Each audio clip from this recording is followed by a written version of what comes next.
I was excited about the idea of moving to Queens because I didn't really have connection to the Chinese community. And so there are a lot of different immigrant communities here, and I wanted to be more connected to that. In this particular area I live in, there's not actually a big Chinese community, but there's a whole lot of other immigrant communities. Yeah, I really found it to be an enriching experience for me and also for raising my daughter. I feel.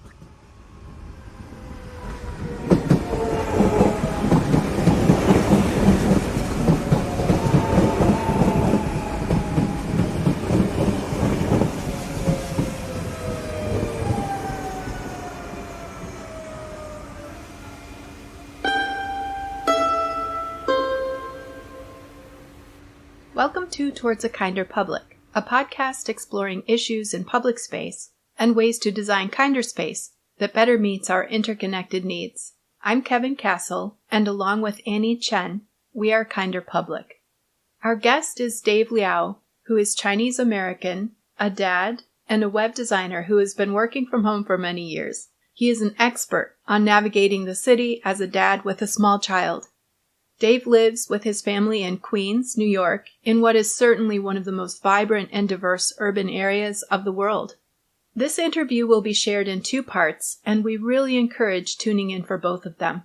The conversation is personal and highlights important themes about inclusion to improve the accessibility of public space. Listening to this episode is one active step you can take to support that value wherever you are. In this first portion of the interview, we will talk about Dave running the New York City Marathon, being Chinese American, and parenting a small child while working from home. There are also some classic New York stories.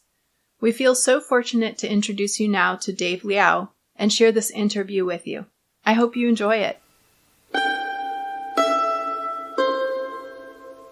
Good morning, Dave. Thank you so much for joining me.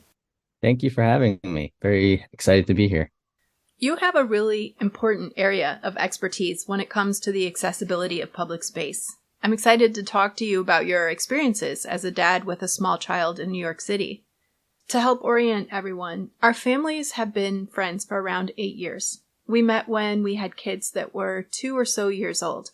So when I talk about the amazing way that you and your wife, Jean, have balanced parenting responsibilities, and my awareness that you have a particular expertise in navigating public space with a small child, I'm referencing a period of time that extends to pre-COVID circumstances and routines. Your role in caregiving was very intentional and took place over an extended period of time.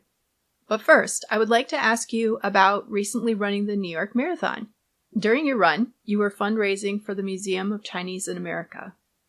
Congratulations on that achievement. Thank you so much. Can you talk about your personal background and inspiration to run and fundraising for the museum? Sure. Well, I guess my personal background in terms of running is that I had very little experience running. I had maybe 10 years ago, before I did this, I ran a 10K with very little training, and it was rough. And then I just didn't run after that. And then over the pandemic, I was definitely thinking about my health more and thinking about fitness. One of the great things about the pandemic, I guess if you're looking for good things, was that the streets were completely abandoned, during the height of the pandemic. And in the city, that's a very unique experience. And so I was very fortunate to take advantage of that and I would go bike riding.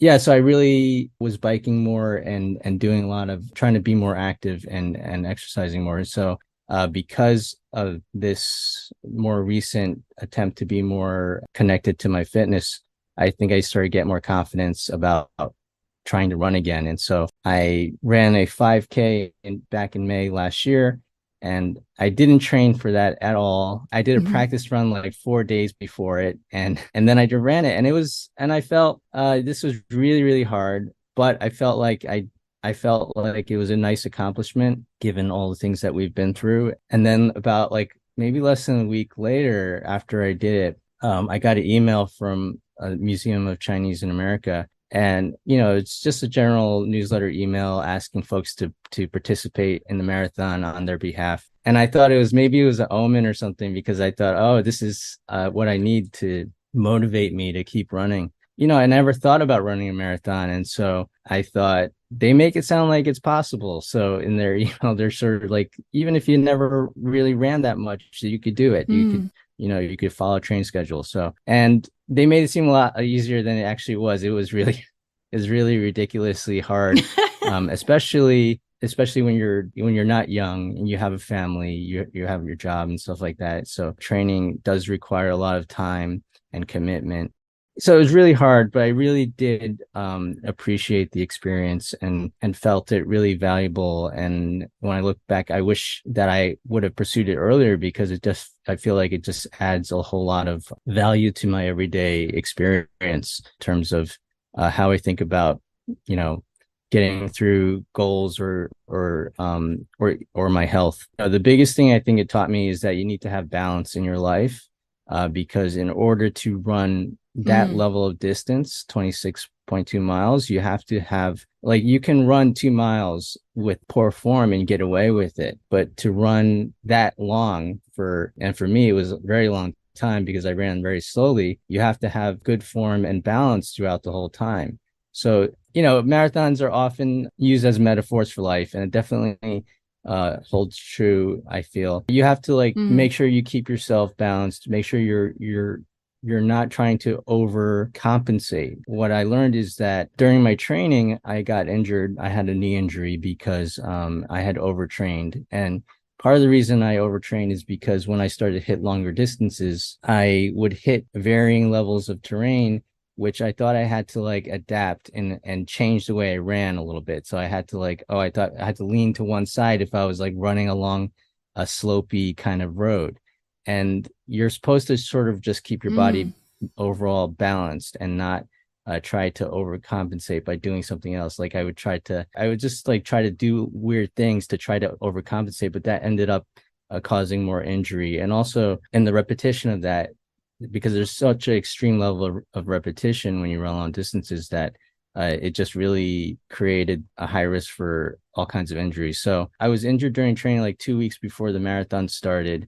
And so I thought, oh, maybe I'm not going to be able to make it. So I stopped running 2 weeks before I stopped my training and just did other types of training. And then I did a lot of research on like how to run so that I wouldn't get injured. And so I think that really helped me a lot. And I actually did run the marathon. So, but I ran it very slowly to prevent injury and also tried to make sure that I practice balance of form. So at the end, I felt like it was grueling, but I was able to leave without further injury. So that's what I was like really excited about, even though it took me like the whole day to run that thing. I never wanted to run after I finished that. But yeah, so that was my running experience. And then the reason I did it for the Museum of Chinese America was, one, it was the invitation, but the reason I was sort of inspired in that moment also was that this was at a time where, we were all aware that Chinese in America were facing a lot of backlash, and there was a lot of concern about the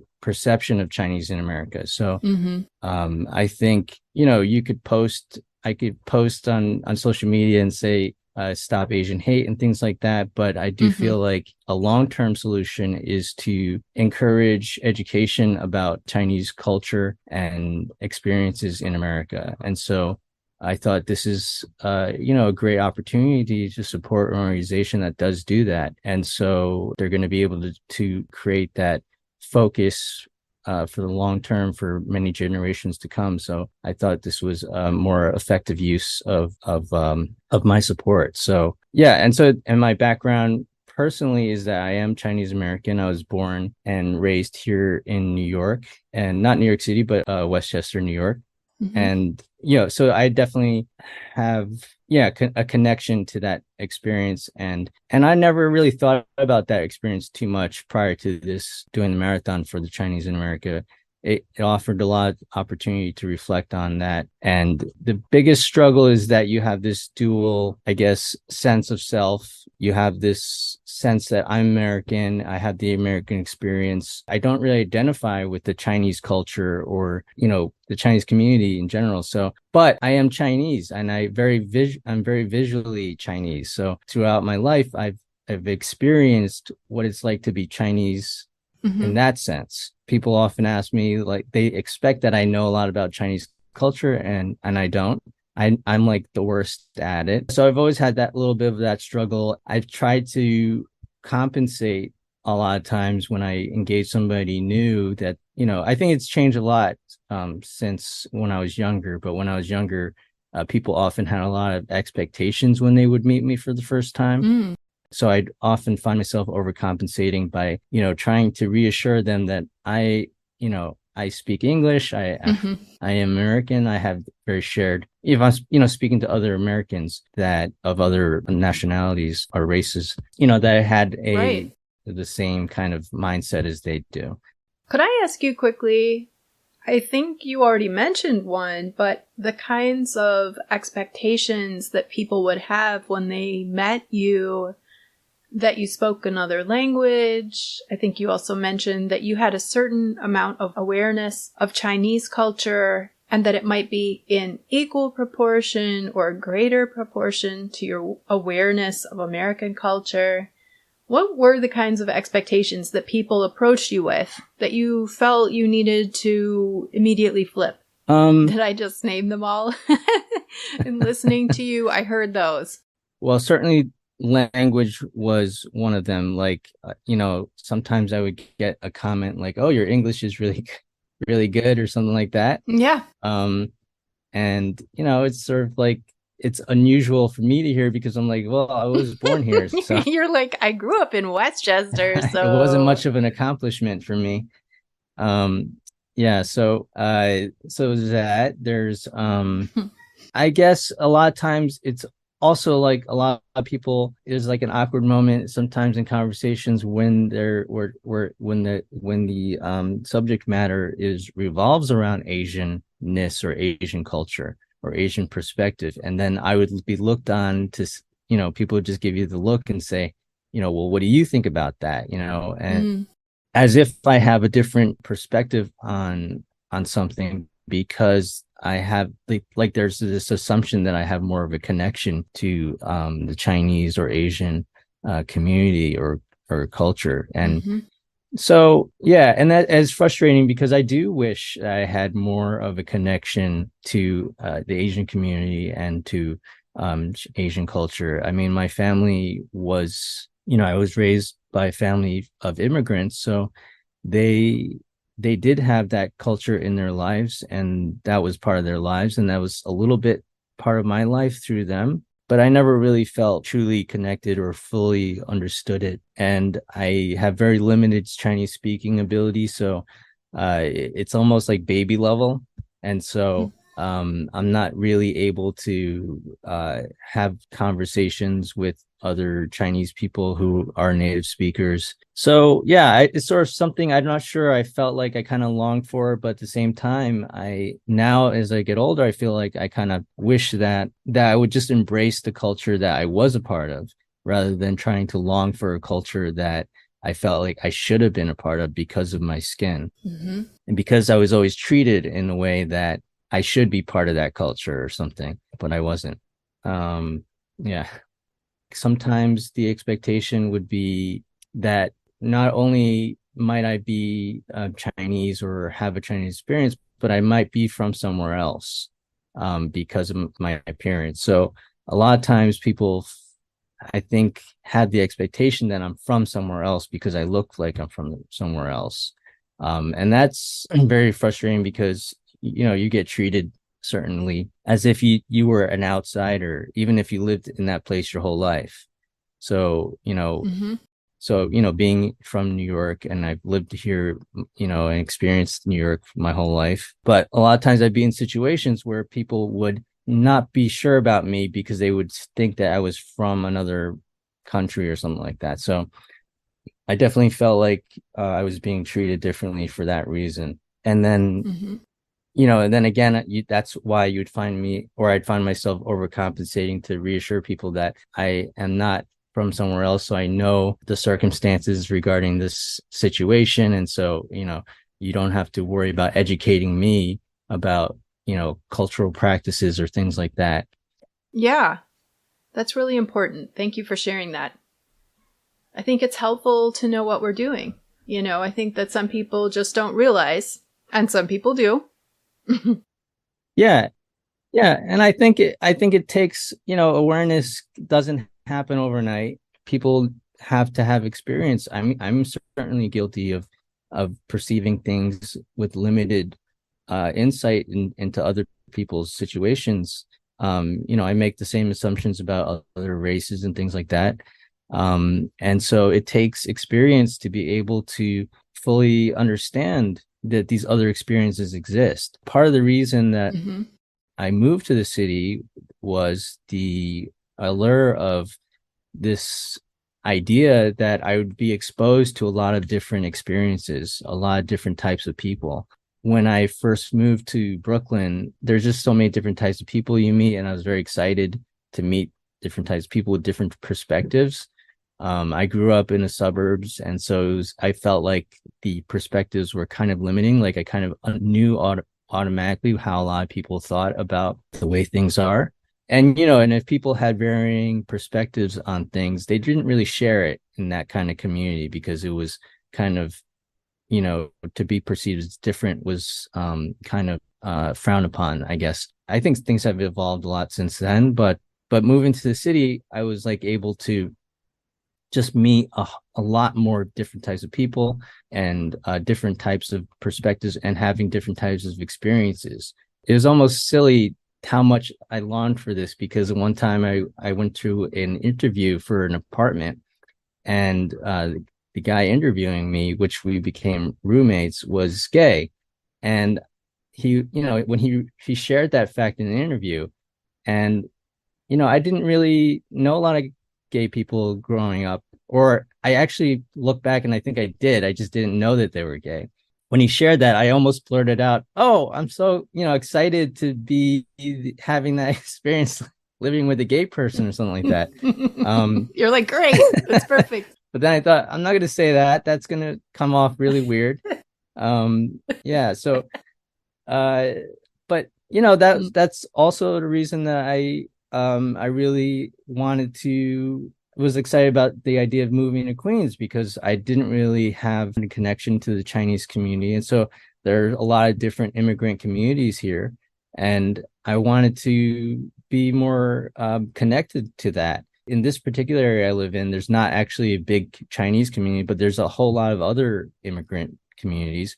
And so, yeah, I really found it to be an enriching experience for me and also for raising my daughter. I feel having grown up in the suburbs, I felt like, oh, I really missed out on seeing other people who are like me and, going through the same types of things that I was going through. I was like probably one of two Chinese kids in my school, but my daughter has a very different experience. She goes to school with a lot of kids who are Americans, but they come from immigrant families, so they all have a lot of different faces and experiences.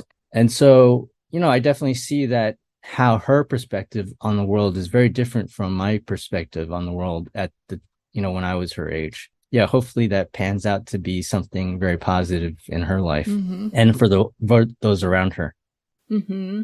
I really agree with that. And I think as someone who also had a suburban upbringing, I felt it was very confining because for the most part there was an expectation of conformity at that time. I remember when I moved to the city feeling like I could really breathe for one of the first times in my life, and I wasn't preoccupied with what I looked like to the neighbors. It was obvious people had a lot of different ideas, so I could rearrange that and instead be really curious about what the neighbors were thinking and what they were doing, but in a positive way. And that was such a helpful reframe for me. Yeah, definitely. I definitely know what you mean. I feel that's what I love about the city. I feel like it gives you a lot of opportunities to be open to new experiences, to really feel comfortable to explore and your community and other people around you. At the same time, you have the safety of anonymity because there's so many people around. You don't feel the pressure of, if I do make a mistake, the whole community is going to know it and they're going to start sharing stories about me or something like that. Where that's what I kind of felt like when I was in the suburbs. You felt like you didn't want to engage because you were concerned how the neighbors would look at you. You didn't want to be part of that type of drama or something like that. Whereas in the city, it's just dramatic every day, and we're just sort of bumping into each other all the time. So Mm-hmm. there's less of that pressure of having to conform, or you just see everybody's exposed for who they are, and you see that diversity very transparently. So yeah, then you can feel more comfortable about being yourself because you're saying, okay, I'm exposed to so many different personalities, and there's nothing to hide here as much. Mm-hmm. And so yeah, that's been a great thing. Yeah, I love that. I really appreciate you sharing all of those ideas and your openness. Thank you for giving me the opportunity to do that. I also want to talk to you about your perspective of being a dad in the city and how public space works for you. So, this has just been an amazing conversation, and I don't want to transition before we're ready. Ah, But could I ask you to share a little bit about your professional background and your business and the work that you do? And that information will help frame the picture of your day as a parent.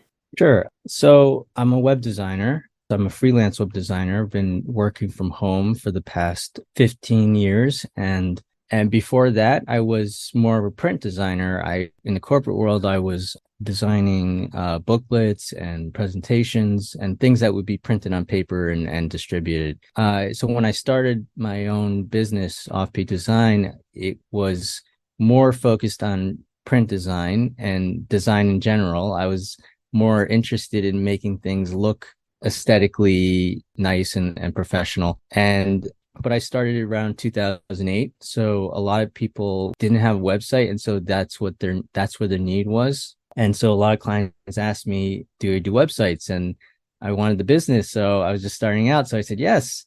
And, so I had to learn, how to make websites, how to code. And at that time, there was a lot of development happening, but the resources for learning about it were you really had to do your own research. Mm-hmm. There was a lot to learn. So once that started happening, I sort of made web design my focus because it just required a lot more than print design, because print design, you design something like an image, and then it gets printed and then you're done. You don't have to go back and do anything. Where a website, you have to build it and make sure it works, and then it's kind of a living thing on the web, and so it's constantly evolving and needing maintenance. So yeah, the only downside I would say about going that direction is that I really do like designing and making things with my visual experience. So having to do websites has become more of a technical challenge, and I find myself often dealing with a lot of technical issues, which I'm not super excited about. But I know how to do it, and so I am proud of that. But so I've been doing it mostly for all kinds of different clients. From when I started, it was a lot of individuals and small businesses, and then started to I guess when my credibility improved, then I was working with more corporate clients and organizations, nonprofits. When you're freelancing, you get to work with a lot of different types of clients. You don't really have a boss, so you're meeting all these people, one to one, and you're learning about their industries, and you're learning about different types of personalities that deal with those types of industries.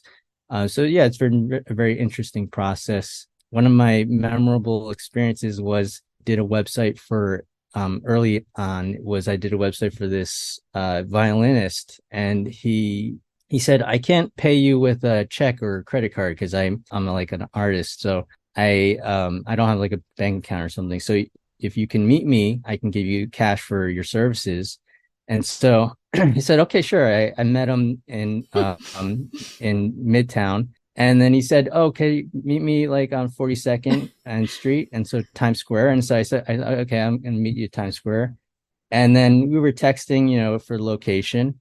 And then he's like, oh, I'm down in the subway. And I said, okay.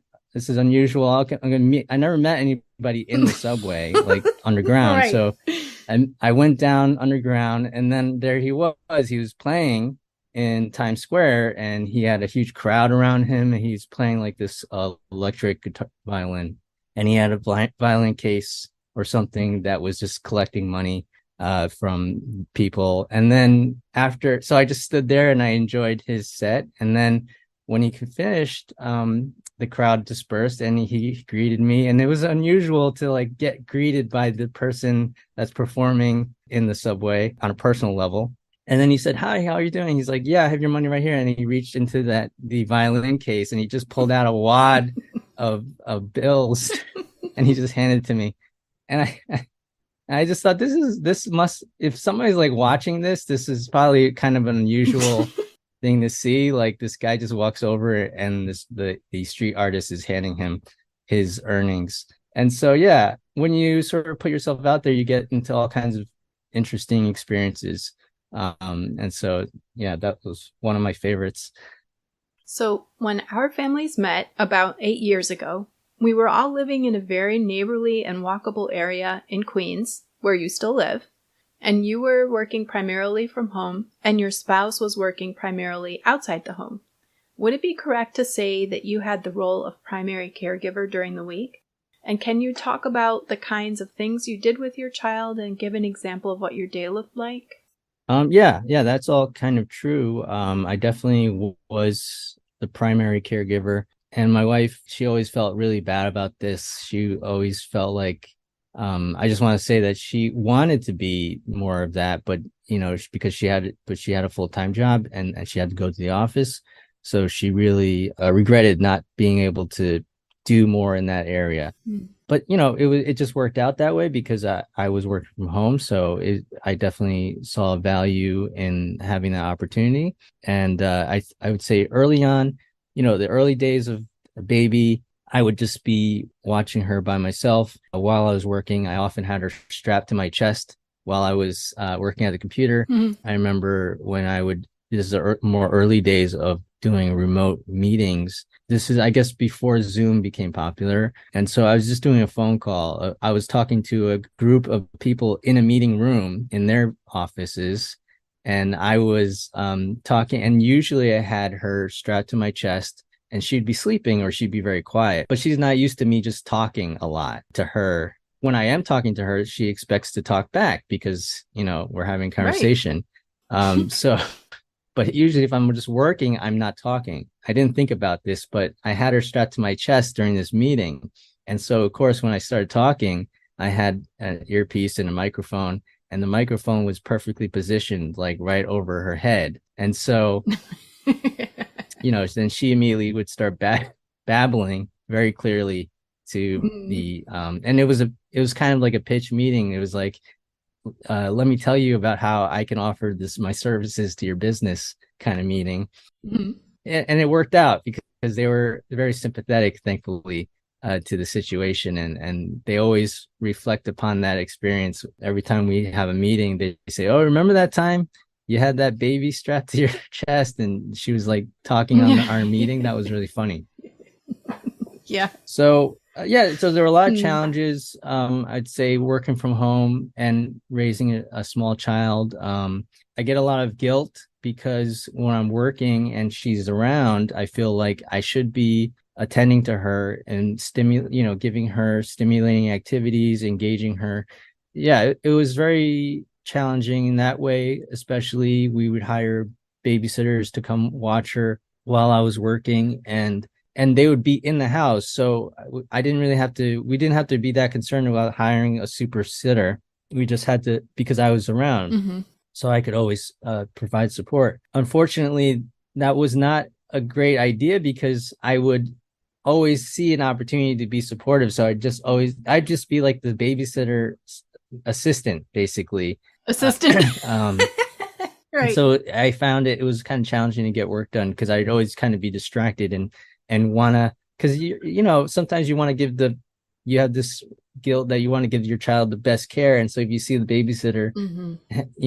doing something and you're like, oh, I think I could help. And then, Mhm. I really wish that I had learned to like set limits on myself and just say, okay, you just gotta trust this person to do whatever they're doing and it'll be okay.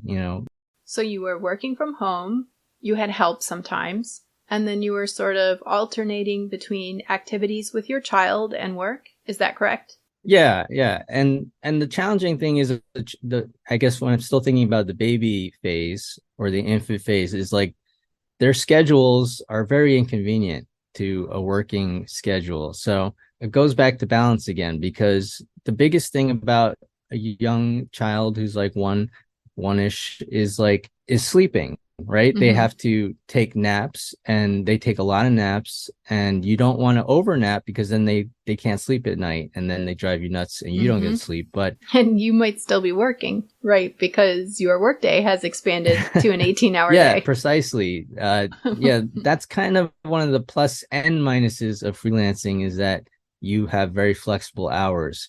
I found it a huge struggle to try to keep that balance of trying to make sure that her needs are being met and my needs are being met Mm-hmm. with work. It just was such a physical toll, raising a small child. Mm-hmm. I remember just like when she would have trouble sleeping, I'd try to find all kinds of ways to try to, encourage her to nap, to get into the rest mode. What I found worked the best was to have her strapped to my chest. In a baby carrier. Yeah, Yeah. I felt like that was the most soothing for her. Mm-hmm. And that was so a lot of times, I just remember I just constantly have her on my chest when it gets close to that time for her to take a nap. And what they say now is that you should sleep when your kid sleeps, right? Mm-hmm. So I did kind of have that flexibility. And I do remember like a lot of times I just fall asleep with her on my chest, but it was never like comfortable for me because I'd be like sleeping on a table because I'd had to be sleeping with her on my chest. So I couldn't just lay comfortably in a bed or something. Sometimes it would just be like wherever I was Mm-hmm. on a bench or a table very uncomfortably. Yeah. Yeah, it was. Yeah, like I said, it was very physical. Mm-hmm. So I definitely empathize with all parents as they struggle going through this process. I would say as a dad, I feel like that there's a little advantage for men because we usually tend to have more upper body strength, and I feel that's really required a lot of times for Mm-hmm. convenience sake. I feel like I probably had a lot more flexibility because of course this is different for everybody, but whenever I would travel with her, I would always have the option to carry her on my shoulders or in my arms, and sometimes you'd have to carry them for a long time. It could become very strenuous on your body. And so yeah, I found it very very physically challenging. And I even remember getting injuries because I probably didn't take care of myself that well. And so I get knee injuries and back Mm-hmm. injuries because you become this vessel for this child. And so you just don't think about yourself too much. You just sort of, I'm, I'm just the donkey and, whatever they need, they Right. just throw it on me. And Right.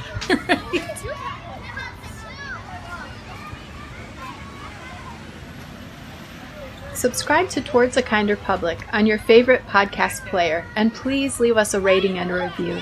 It helps increase the visibility of our message, and we really appreciate your support and feedback. To share information about issues in public space and spaces or businesses that are doing things right, email podcast@kinderpublic.com. Links to more information about the guest and topics mentioned, as well as a full transcript of the conversation, are available on the podcast section of our website, kinderpublic.com. Visit our website to also learn more about our work. I'm Kevin Castle. Our guest this week has been Dave Liao. Look for part 2 of this conversation next week.